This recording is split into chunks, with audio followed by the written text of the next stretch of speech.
और निर्वासन होना है जड़ के शुद्ध होना है। तो जो निर्वासन पुरुष है उसको तत्व ज्ञान प्राप्त होता है, वो ज्ञानवान होता है। और जो ज्ञानवान होता है उसको भगवान का अनुभव होता है। ये ज्ञान ही है महाराज।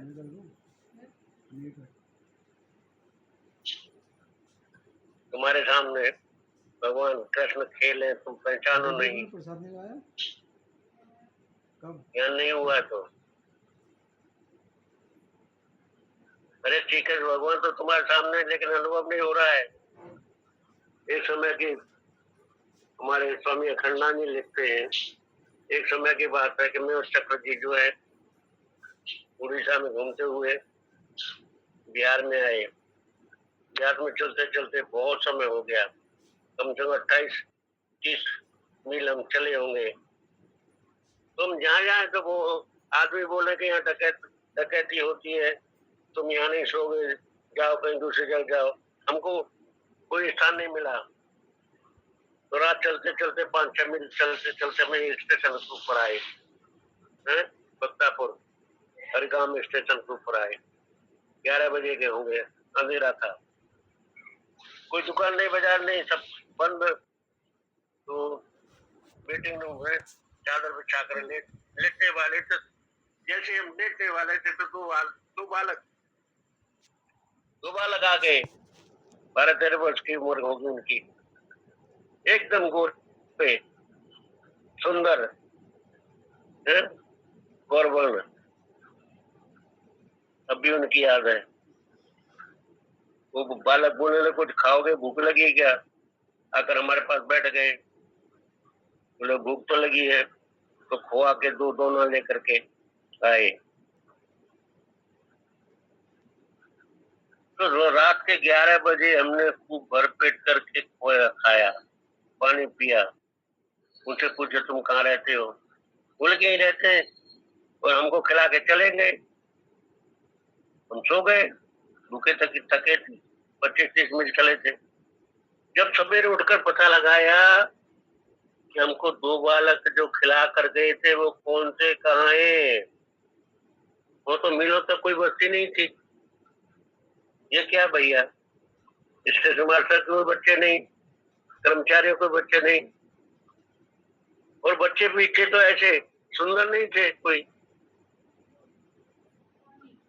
तो जितनी देर तक वो हमारे सामने रहे ख्याल नहीं आया। भगवान को पहचान लेना अपने सामने, जिस रूप में भगवान आता है उस समय उस रूप में सामने आए तो पहचान लेना बड़ा कठिन है महाराज।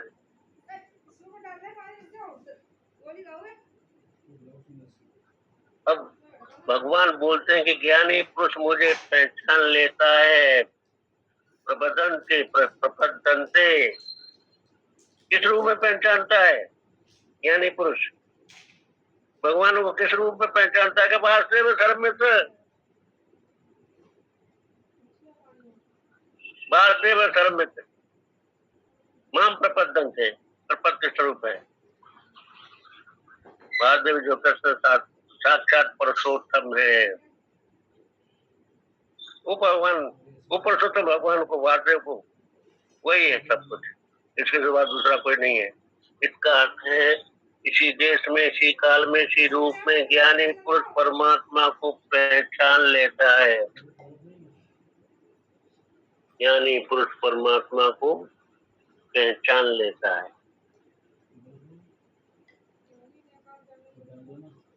तो कब पहचानता है? कि बहुना जन्मना अंते ज्ञान मान माम प्रपद्यते वासुदेव सर्वमित्र समात्मा सुदुर्लभ। तो यहाँ भगवान अपनी अपनी प्रपत्ति का वर्णन कर रहे हैं। प्रपत्ति,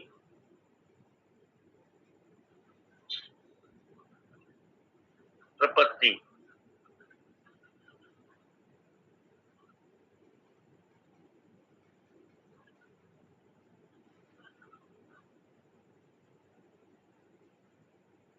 अरे महाराज ईश्वर है, अगर ये प्रपत्ति नहीं होगी उसके चित्त में तो ईश्वर को ढूंढने के लिए क्यों निकलेगा?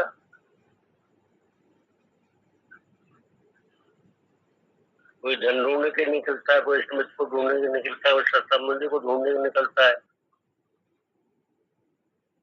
तो उसके मन में ये प्रपत्ति रहती है कि यह वह है और मिल सकेगा, मिल जाएगा, मैं उसको ढूंढ लूंगा, उसकी सत्ता है, मिलने की योग्यता है, उसको ढूंढने निकाल लूंगा मैं।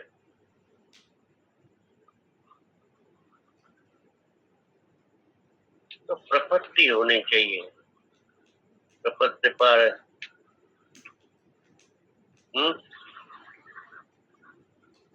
तदय पतम तद परमार्ग तत्सम यस्मिन्गता न निवर्तन से भूय तमेव चाद्यम पुरुषम प्रपत्ते यतः प्रवृत्ति प्रस्ताव प्राणी।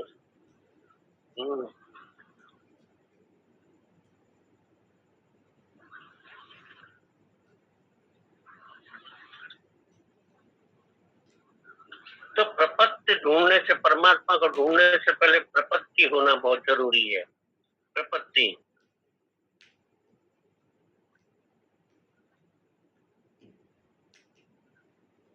अब अव्यय पद तो है स्वयं भगवान, अव्यय पद स्वयं भगवान है, वो जीव करता है प्रपदन।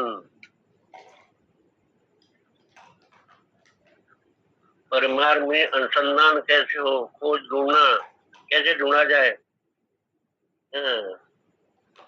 तो पहले प्रपत्ति हो गए, तमेव चादम पुरुषम प्रपत्ति, हम उस आदि पुरुष की शरण ग्रहण करते हैं जिससे पुरानी प्रसिद्ध हुई है। माने जैसे स्त्री के सत्ता से, इसके पास से जिसकी सत्य जिसकी सृष्टि आरंभ हुई है, वो चल रही है, उस प्रभु की शरण में ग्रहण करते, उस प्रभु की शरण को ग्रहण करते हैं, उसकी शरण ग्रहण करें, उसकी खोज किए बिना सदैव पदम तत्परमार्ग तत्तम। अरे भैया, ईश्वर का विश्वास कर, ईश्वर का भरोसा कर, ईश्वर का ध्यान करते हुए ईश्वर की शरणागत होकर ईश्वर की खोज करने निकलना चाहिए।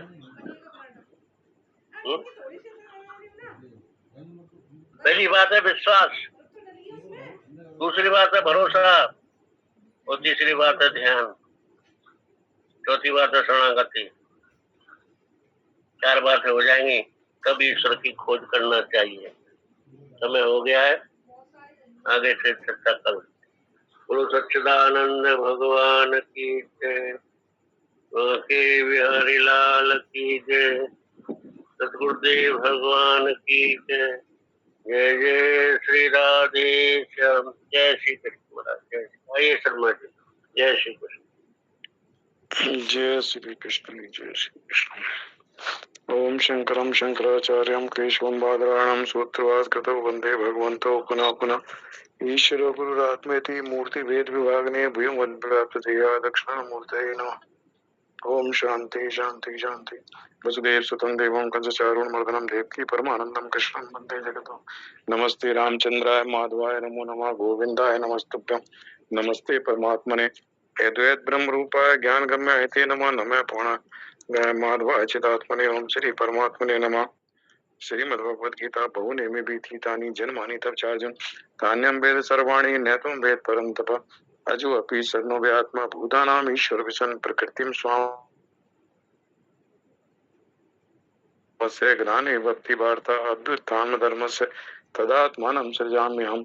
परित्राणाय साधूनां विनाशाय च दुष्कृतां धर्म संस्थापनार्थाय संभवामि युगे युगे।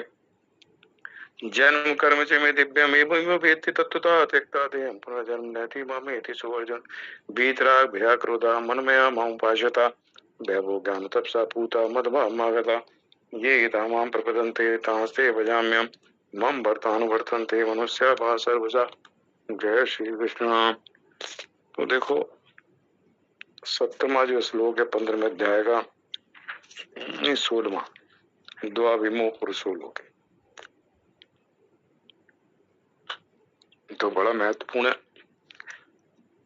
नया प्रकरण भगवान शुरू करते हैं, चौथा प्रकरण 15वें अध्याय का चौथा विषय। जो संसार वृक्ष को बताया, जीवात्मा को बताया, परमात्मा को बताया, अब संसार वृक्ष को भगवान कह रहे हैं नाशवान है, इसलिए असंग शस्त्र दृढ़ छत्वा इसको कहा, असंगता रूपी शस्त्र से इससे संबंध विच्छेद कर दे। फिर जीवात्मा को बताया और फिर परमात्मा को बताया। तो उन्हीं तीनों को, जो तीन विषय भगवान अब तक बता चुके हैं, तो चौथे विषय में संसार वृक्ष को क्षर बता रहे हैं, नाशवान है, और जीवात्मा को अक्षर कह रहे हैं, अविनाशी है, और परमात्मा को कह रहे हैं पुरुषोत्तम। तीन शब्दों का प्रयोग इस प्रकरण में भगवान कर रहे हैं, एक नाशवान है, एक अविनाशी है, और एक इन दोनों से उत्तम पुरुषोत्तम। तो यहाँ कहते हैं द्वाविमौ पुरुषो लोके क्षरच्च अक्षर एव च क्षय सर्वाणि भूतानि कूटस्थो अक्षर उच्यते। द्वाविमौ पुरुषो लोके, ये लोक कहा। इस लोक में, इस लोक का मतलब तीनों सब लोक आ गए इसमें। जो भी लोक है, स्वर्ग लोक है, गंधर्व लोक है, नरक लोक है, पाताल लोक है, मृत्यु लोक है, सारे लोक आ गए। इन सब लोकों में द्वाविमौ पुरुषो, द्वाविमौ, इस संसार में दो मतलब दो प्रकार के, इमो मतलब ये दो प्रकार के पुरुष हैं। तो दो प्रकार के पुरुष हैं, तो एक क्षर है और एक अक्षर है। ऊपर की लाइन में कहते हैं क्षरस अक्षर एक क्षर है और एक अक्षर। क्षरे सर्वाणि भूतानि, सारे भूत जो हैं, सारे प्राणी हैं, संपूर्ण प्राणियों के जो शरीर हैं वो तो नाशवान है, क्षर है। तो स्वर्ग लोक में भी अगर देवता का शरीर मिल जाता है तो पुण्य कर्म भोगने के बाद वहां से उसको गिरा दिया जाता है, पानी की बूंद बनते बनते वो यहाँ आके अन्न में मिल जाती है, अन्न वनस्पति औषधि, उससे मनुष्य खाता है, फिर एक प्रक्रिया शुरू हो जाती है। तो हर लोक से एक सीमित अवधि के लिए हम उस लोक में रहते हैं, अपने पुण्य या पाप कर्मों के अनुसार। जैसे मनुष्य शरीर में है तो इसकी भी एक निश्चित समय सीमा है। जन्म के समय निर्धारित हो गई थी कि इस शरीर में हमें इतनी अवधि तक इस शरीर में रहना, अवधि पूर्ण होने के बाद इस शरीर को छोड़ के हम अगली यात्रा पर चले जाएं। तो एक क्षरे सर्वाणि भूतानि, एक तो नाशवान है, सारे भूत प्राणियों के शरीर किसी भी लोक में हो वहां एक समय सीमा तक वो रहता है, उसके बाद उसका शरीर जो उसको वहां मिला हुआ है, उस लोक के अनुसार जो शरीर मिला हुआ है वो समाप्त हो जाता है। और कूटस्थ तो अक्षर उच्चते, जो अक्षर है, जो जीव है, उसको कूटस्थ कहा। जीवात्मा जो है कूटस्थ, जीवात्मा को कहा, जीवात्मा अक्षर कहा जाता है। कूटस्थ का जीवात्मा को कहा, जीवात्मा अक्षर कहा जाता है। अब इसका जो भाष्य भगवान शंकराचार्य जी ने लिखा है वो बड़ा महत्वपूर्ण। वो कहते हैं ये जो संसार है, इसको जो समुदाय है, ये सारे लोगों का, इसको भगवान ने दो भाव, उनको पुरुष नाम कहा। क्षर को भी पुरुष कह दिया, अक्षर को भी पुरुष कह दिया। तो दो पुरुषों में दो समुदायों में बांट दिया। एक पुरुष जो है वो नाशवान है और एक पुरुष जो है वो अविनाशी है, अक्षर है, जिसका क्षय नहीं होता। तो फिर कहते हैं कि ये जो दूसरा जो अक्षर है वो क्षर से विपरीत है, क्योंकि क्षर का तो नाश हो गया, शरीर के सब शरीरों के नाश हो जाते हैं, लेकिन जीवात्मा अविनाशी है। तो जो अक्षर है उसको भगवान शंकराचार्य लिखते हैं ये भगवान की माया शक्ति। देखो ये शब्द इसलिए महत्वपूर्ण, कल से मुझे पढ़ा, पहले भी था, तो कल से इसने मुझे बड़ा सोचने के लिए मजबूर कर दिया। जिसके कहते हैं अक्षर, जो मतलब ये शब्द की बस एक ही शब्द बड़ा बहुमूल्य है। कहते हैं अक्षर को भगवान शंकराचार्य कहते हैं, मैंने यही पढ़ा बस, कि भगवान की माया शक्ति, देवी ऐसा गुणमयी मम माया दुरुत्या मामे वे प्रपदन्ते माया मेताम तरन्ति। अब इसको कहते हैं कि ये जो अक्षर है, जीव है, ये कहते हैं क्षर की उत्पत्ति का बीज है। देखो कितना एक ही शब्द महत्वपूर्ण है। क्षर की उत्पत्ति का बीज कौन है? अक्षर। कैसे?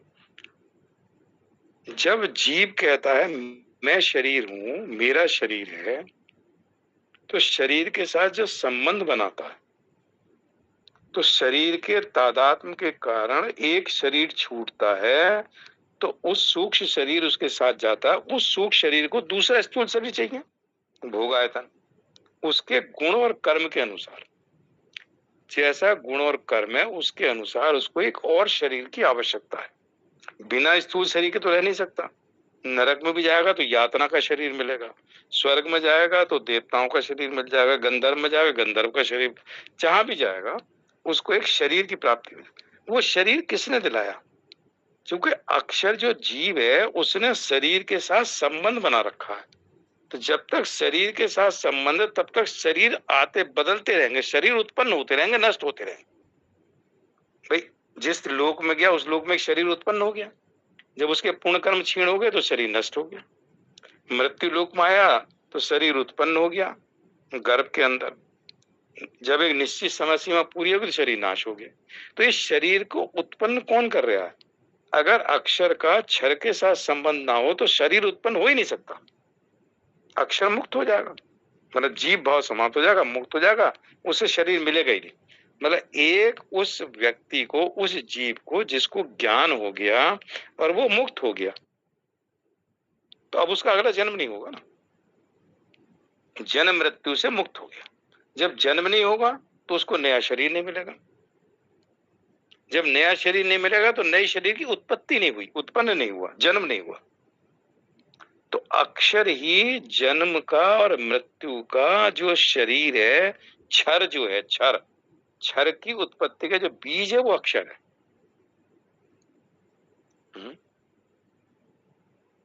जब तक अक्षर को अपने स्वरूप का ज्ञान नहीं होता तब तक वो क्षर को उत्पन्न करता रहेगा। ऐसी थोड़ी देर के लिए सारे अक्षर को समझो, पूरे 800 करोड़ जो मनुष्य हैं इस संसार में, तो मृत्यु के बाद इनको एक नए शरीर की आवश्यकता है। अब पता नहीं मृत्यु लोक में मिलेगा, मनुष्य का मिलेगा, किसका मिलेगा, लेकिन एक शरीर मिलेगा किसी भी योनि में और गुण कर्म के हिसाब से, या किसी लोक में, इसमें सारे लोक आ गए, सारे योनि आ गए, सारे शरीर आ गए। तो ये जो शरीर मिल रहा है, क्षर उत्पन्न हो रहा है, इसको उत्पन्न कौन कर रहा है? अक्षर उत्पन्न कर रहा है।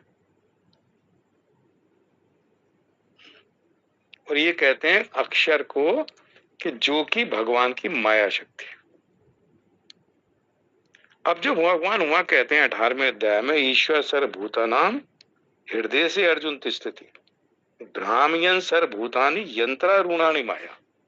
मेरी माया, इस यंत्र में जो आरूढ़ हुआ ये जो मनुष्य है, इसको इसके कर्मों के अनुसार घुमाती रहती।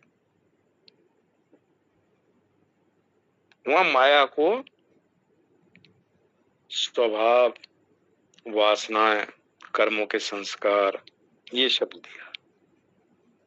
मतलब अपने गुण और कर्म के अनुसार, भाई हमारे कर्म जो हैं, जो हमने किए हैं, वो फल भोगने के लिए भोग आयतन मिलेगा, और जो कर्म किए हैं उन्हीं को प्रारब्ध के रूप में भोगना पड़ेगा। मतलब इस जन्म में, अगले जन्म में, किस जन्म में भोगना ही तो भगवान का विधान है। लेकिन उन किए हुए कर्मों के फलों को भोगने के लिए एक शरीर मिल जाता है, जिसको भोग आयतन कह देते हैं, स्थूल शरीर। सुख आएगा, कभी दुख आएगा, कभी कुछ आएगा, कभी कुछ आएगा, कभी बीमारी आएगी। तो ये अपने कर्मों के अनुसार जो जीव है ये भ्रमण कर रहा है। तो यहाँ जीव को जो भगवान कहते हैं ना, भगवान की माया शक्ति है। तो जो माया घुमा रही है, तो माया क्या है?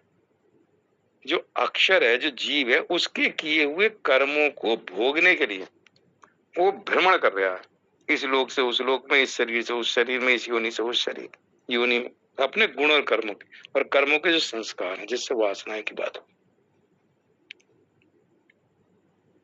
तो अगर विचार किया जाए तो भगवान की जो माया शक्ति है, जिसने ये संसार की रचना की है, प्रकृति। अब देखो माया क्या है? प्रकृति है, त्रिगुणात्मक प्रकृति। विद्या माया ने सृष्टि की रच, विद्या माया और अविद्या माया जो है वो जिसमें जीव फंसा हुआ है। वो कहते हैं कि ये जो उत्पन्न हो रहा है इसकी बीज कौन है? वो कहते हैं जीव है। अगर तमोगुण की प्रधानता उसके अंदर तो पशु पक्षी का शरीर मिलेगा, रजोगुण की प्रधानता तो मनुष्य का शरीर मिलेगा, सतगुण की प्रधानता तो ऊपर के लोक का शरीर मिल जाएगा। तो शरीर को उत्पन्न होने का कारण कौन, बीज कौन है? वो अक्षर है। तो इसको कहीं कहीं मूल प्रकृति प्रकृति भी कह देते हैं। क्योंकि क्यों कह दिया प्रकृति? क्योंकि प्रकृति के साथ संबंध बना रखा है। जो शरीर है, जो त्रिगुणात्मक तीनों गुणों से उत्पन्न हुआ जो शरीर है, इसके साथ संबंध बनाया। मैं शरीर में जब ये भाव आया तो प्रकृति के साथ संबंध हो गया ना, था परमात्मा के साथ, लेकिन संबंध बना दिया प्रकृति के साथ। तो प्रकृति कारण है इस सृष्टि का, और प्रकृति जड़ है, जीव चेतन है। तो जीव ही सारा अविद्या के कारण। और अंदर जाए इसमें तो कहते हैं कि ब्रह्म जो है माया उपाधि से ईश्वर है और अविद्या उपाधि से जीव है।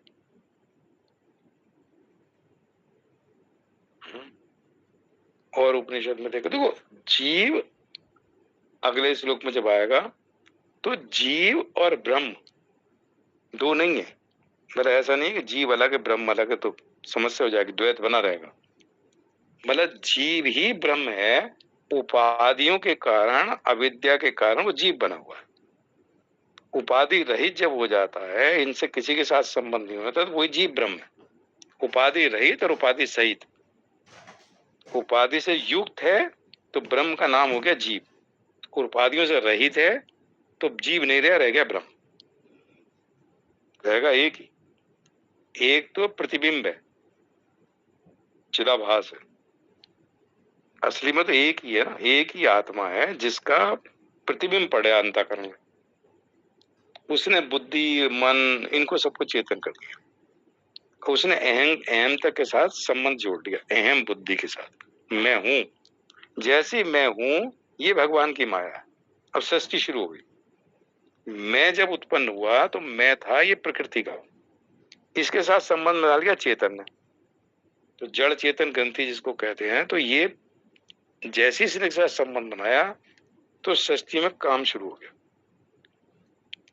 तो इसलिए गजेंद्र स्तुति का जो अंतिम श्लोक है भागवत का, उसमें कहते हैं आपकी माया अहम बुद्धि ने, आपकी माया अहम बुद्धि ने आत्मा के स्वरूप को ढक रखा है। ये शब्द वहां अहम बुद्धि को आपकी माया शब्द इस्तेमाल किया गजेंद्र स्तुति। आपकी माया अहम बुद्धि, अहम बुद्धि जो मैं कहता हूं मेरी अहम, हाँ अहम बुद्धि मतलब मैं हूं। जब मैं के साथ संबंध जोड़ता है तो ये मैं है जो अहंकार वाला है, जो मन बुद्धि चित्त अहंकार वाला, जब उसके साथ संबंध जोड़ा तो ये भगवान की माया है। क्योंकि सृष्टि नहीं चलेगी अगर इसके बिना। सारे जीव मुक्त हो जाएं, सब जीवों को ही लगे कि भाई हमें तो इसके साथ कोई संबंध ही नहीं है, मैं तो परमात्मा का अंश हूं। मान लो सबको ज्ञान हो गया एक साथ, ऐसी कोई समझ आ गई सिचुएशन कि सारे 100% लोगों को एक साथ ज्ञान हो जाए, मतलब जो असंभव चीज है, तो कोई भी व्यक्ति को अगला शरीर नहीं मिलेगा। तो इसलिए भगवान की जो सृष्टि है चलती रहेगी, अनंत समय से चल रही है और चलती रहेगी। कब तक चलेगी तो भगवान जाने।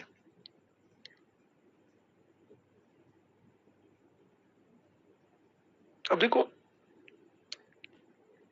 पता नहीं, मतलब कई बार भागवत को देखो तो जितने मनवंतर हैं उन सब में कौन इंद्र होगा और कौन सप्तऋषि होंगे, कौन से सप्तऋषि होंगे, कौन इंद्र बनेगा, ये भागवत में 14 मनवंतर है शायद, 14 मनवंतर का हिसाब दे रखा। मतलब 7वां चल गया, 8वें में ये सप्तऋषि होंगे, ये इंद्र होंगे। मतलब कितनी विलक्षण चीज है कि इंद्र कौन बनेगा 8वें मनवंतर में। बलि को कहा, राजा बलि को, कि इंद्र होंगे 8वें मनवंतर के। और सप्तऋषि के नाम भी दे दिए, भगवान परशुराम, अश्वत्थामा, कृपाचार्य, ये सब नाम दे रखे। नवे मनवंतर में ये होंगे, 10 में। तो मतलब कई बार ये सोचते हैं कि देखो भविष्य भगवान की नजर में तो गीता में आया श्लोक, वर्तमान भूत और भविष्य में कुछ भी नहीं है, मतलब सब उनके लिए वर्तमान ही है। लेकिन ये कितना मतलब कौन सा बंदा कौन से मनवंतर में इंद्र बनेगा और कौन से धर्मात्मा होगा और इंद्र के काम करेगा, तो ये भगवान की प्यारी प्रक्रिया। तो उनकी सृष्टि में हर चीज ऐसी है जैसे कभी लगता है जैसे कोई जैसे फिक्स ही हो गई है, मतलब भविष्य को। तो ये है, इसको समझना बड़ा मुश्किल है। तो यहाँ कहते हैं कि ये जो अक्षर है ये भगवान की माया शक्ति है। फिर अगले श्लोक में उसमें कह रहे हैं कूटस्थ अक्षर उच्चते। जो कूटस्थ अर्थात कूट राशि, तो कूट यहाँ इन्होंने लिखा है कि ये माया है। कूट का जो है, कूट नाम माया का है। भगवान शंकराचार्य कहते हैं कूट नाम माया का। अब जो कूटस्थ, जो कूट में स्थित है मतलब माया में स्थित, तो जो माया में स्थिति जिसकी है मतलब प्रकृति में जो स्थित है वो कूटस्थ हुआ। तो प्रकृति में स्थित है, तो प्रकृति में स्थित रहता हुआ, प्रकृति के साथ तादात्म्य बनाता हुआ इस संसार के चल रहा। तो अक्षर को भगवान कहते हैं चूंकि इसने प्रकृति के साथ संबंध बना लिया, शरीरों के साथ संबंध बना लिया, जहां भले ही अविद्या के कारण है, तो इस सृष्टि को अपने आप भी घूम रहा अनंत लोकों में, अनंत योनियों में, और सृष्टि चल रही। तो यहाँ अक्षर को कूटस्थ कहा, और 12वें अध्याय में शायद तीसरा चौथा स्कूल है, तो भगवान को अपने आप को कूटस्थ कहा, विकार रहित है। तो चूंकि जीवात्मा और परमात्मा में भेद नहीं है, तो इसलिए जो चीज जीवात्मा की वही परमात्मा की। तो दोनों के विशेषण एक से दिए, कूटस्थ है, अविनाशी है, अक्षर है। तो ब्रह्म को भी अक्षर कह दिया, जीवात्मा को भी अक्षर कह दिया। हालांकि मैं परम अक्षर भी कहा, परम भी लगाया। तो ये श्लोक में मतलब बड़ा क्लियर करते हैं कि हम लोग जो अलग अलग शरीर ले रहे हैं हम ही उसके कारण है, ये मतलब था कहने, अविद्या के कारण। जब तक हमारी अविद्या दूर नहीं होती तब तक हम जो है, जो नाशवान शरीर है, क्षर है, वो कोई ना कोई अपने गुण और कर्म के हिसाब से मिलता रहता, तो उसके कारण भी हम ही हैं, ये मतलब कहना। तो इसलिए ज्ञान की प्राप्ति बड़ी जरूरी है। लेकिन जो है माया शक्ति, ये भगवान शंकराचार्य लिखते हैं कि अक्षर को ये भगवान की माया शक्ति है। कूट का मतलब माया, तो माया को इन्होंने अक्षर के साथ जोड़ दिया। ओम पूर्णमदः पूर्णमिदं पूर्णात् पूर्णमुदच्यते पूर्णस्य पूर्णमादाय पूर्णमेवावशिष्यते। ओम शांति शांति। श्री कृष्ण पूर्णस्तु। हरि ओम तत्सत्। जय श्री कृष्ण। जय श्री कृष्ण। भगवान बहुत अनुसंधान किया, बहुत बढ़िया। नवनीत आप परोस देते हो सभी के लिए, बहुत कृतज्ञ हम सभी आप। नहीं, मुझे बड़ा, मैंने कल से पढ़ा, कल से मैंने इस पर विचार किया, पढ़ा बहुत बार था लेकिन अटक गया आपके। माया जो कि भगवान की माया शक्ति अक्षर की, मैंने ध्यान नहीं दिया था। तो सारी विवेक वो बदल जाता है इससे कि हम कहते हैं भगवान की माया, भगवान की माया। वो कहते हैं ये माया में, तो हम कह रहे हैं मैं शरीर हूँ, ये भगवान की माया ही है जिससे हम जीव बने हुए हैं और हम ही चला रहे हैं। अगली बार ये शरीर मिल जाएगा, फिर ये शरीर मिल जाएगा। तो कहते हैं शरीर की उत्पत्ति हम ही कर रहे हैं। तो हमारे कर्मों के हिसाब से किस घर में जाएंगे, कौन से कर्म में भोगने के लिए कौन सी योनि की है, तो भगवान खैर हमारे जो कर्म परिपक्व होते हैं वो डिसाइड करते हैं। लेकिन है तो हमारे कर्म ही ना, कारण जो है वो तो हमारे ये वो कर्म है। तो जब तक कर्मों के साथ संबंध बना रहेगा तब तक वहां पे जाते रहेंगे। तो निकलना भी इजी है लेकिन फंसना भी इजी है। अब कोई कोई निकलता है, इसलिए भगवान ने स्वतंत्रता सबको दे रखी है। जो सृष्टि भी चलती रहनी है, जो माया इसको चला रही है, तो अक्षर ही चला, मतलब जीव ही चला रहा। तो भगवान ने कहा मेरी परा प्रकृति रहेगा, परा प्रकृति, ये दोनों मिलके अपना काम चल रहा है इनके संयोग से। तो बड़ी विलक्षण चीज। हम जब छोटे थे तो मेला देखने जाते थे, और अब भी प्राय लगता है वो सर्कसों में, उसको कहते हैं मौत का कुआं। तो उस मौत के कुएं में मोटरसाइकिल वो चलाता है, बहुत गहराई होती है उसकी, नीचे से लेके ऊपर तक चला जाता है, ऊपर से लेके फिर नीचे तक आ जाता है। तो जो कुशल है, कर्मों में कुशल है, वही तो उसको उसमें गेट भी होता है, उससे बाहर निकलना भी जानता है वो, उससे अंदर आना भी जानता है। तो जो कुशल होगा कर्मों में वही तो निकल सकता है इस माया मोह के बंधन से। बहुत सुंदर है।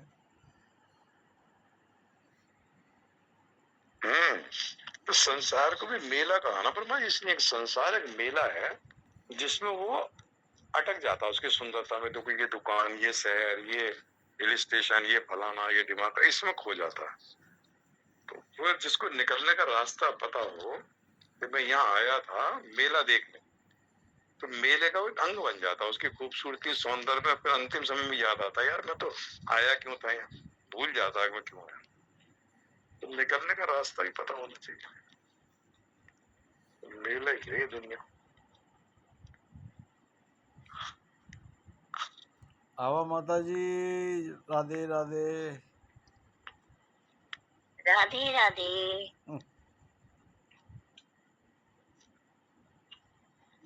सुनाइए, कुछ सुनाइए भगवान का भजन। सुनाती हूँ, सुना रही हूँ।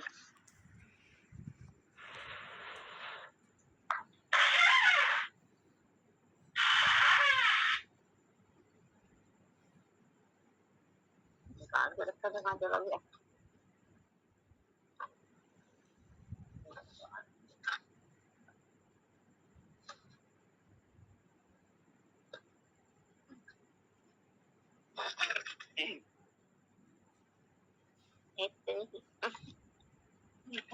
कहाँ चला गया?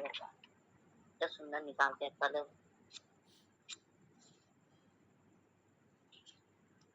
एक मिनट है। हाँ, आराम से निकालिए जब तक ओम नमो नारायण करते हैं। हाँ। हरि ओम नमो नारायण, ओम नमो नारायण,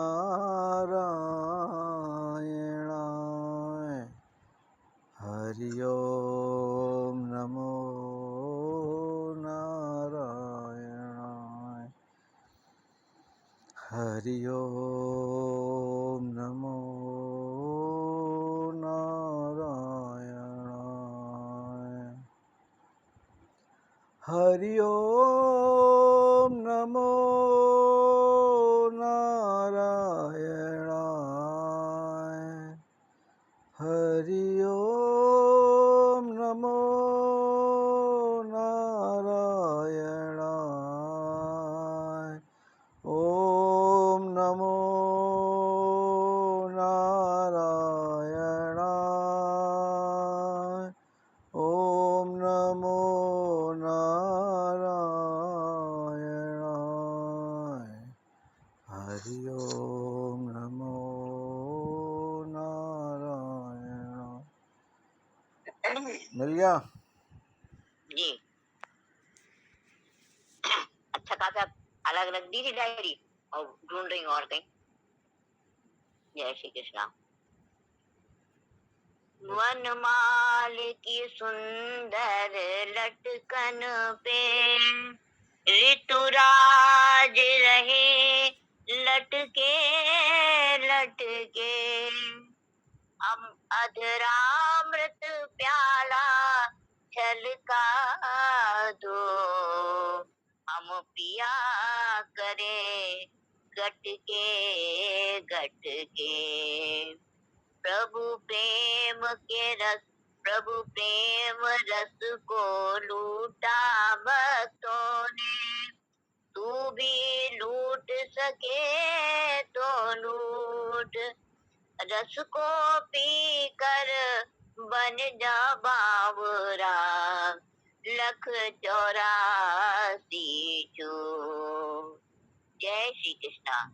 कृष्ण राधा रमण आयो तेरी शरण, कृष्ण राधा रमण आयो तेरी शरण, गाऊं तेरा भजन नाथ हो के मगन, गाऊं तेरा भजन नाथ हो के मगन, कृष्ण राधा रमण आयो तेरी शरण।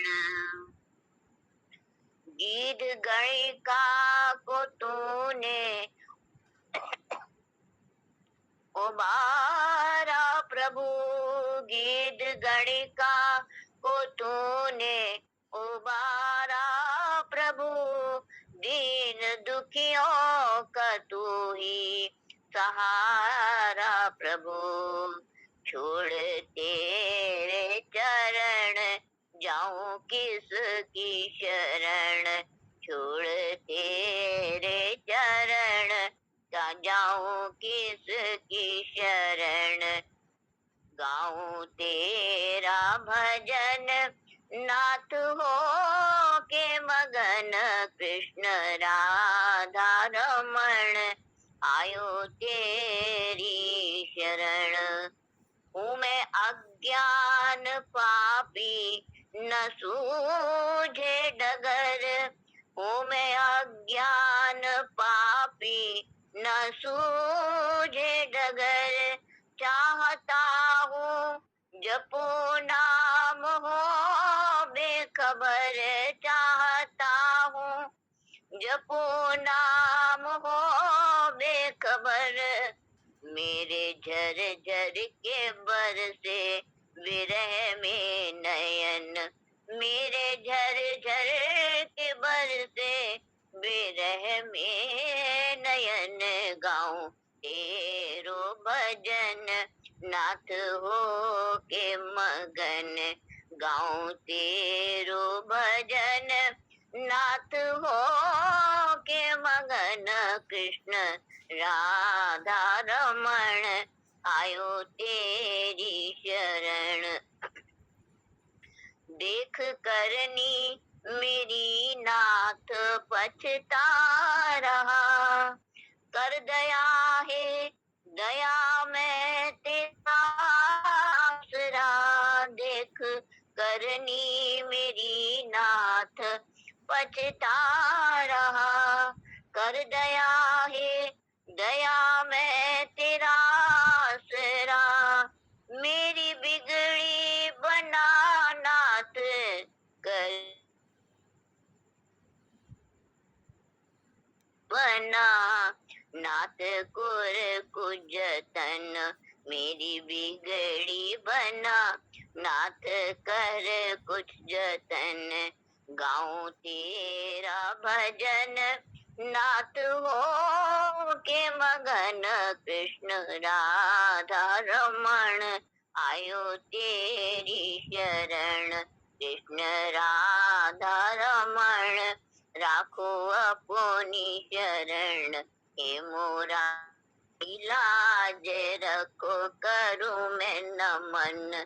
हे मुरारी लाज रखो करूं मैं नमन, कृष्ण राधा रमण आयो तेरी शरण, आयो तेरी शरण।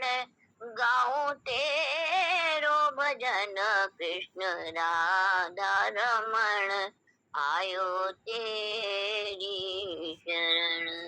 जय श्री कृष्णा। सभी को सादर प्रणाम, सादर नमन। जय श्री कृष्णा। जय श्री कृष्ण, जय बहुत श्री बढ़िया। कृष्ण, जय श्री कृष्ण, जय हो राधा रमण में आयो जय तेरी श्री शरण। कृष्णा। जय श्री कृष्ण। जय श्री कृष्ण।